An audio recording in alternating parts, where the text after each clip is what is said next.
पक्षा बिंदोडच्या गुलालच्या मानकरी आपला हार्दिक अभिनंदन. त्यांच्याकडून कॉमेंट्रीसाठी 500चे नामे. धन्यवाद.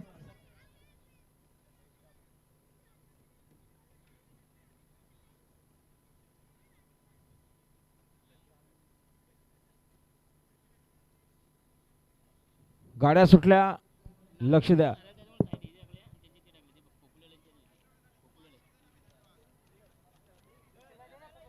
सुंदर असा फेरा बोलतोय बघा. उजवीनं दगडू आणि डावीनं बाबा. बाबाचा फेरा. अतिशय सुंदर एवन जोडी पलती आहे, बाबा आणि दगडूची गाडी. आणि बघा आमच्याकडे नाव होतं बिंजोरला श्री गणेश प्रसन्न अंज फक्त बलदुरी साईड डावी. 2 बादल्या आणि 11,000 रुपये रक्कम त्या बिंजोर होते. त्यांना या ठिकाणी जो झाले श्रीराम वर्धानी प्रसन्न आनंदनगर खोपवली. पारणं फेरणारी गाडी अशा मैदानात जमली बघा. ठीक आहे.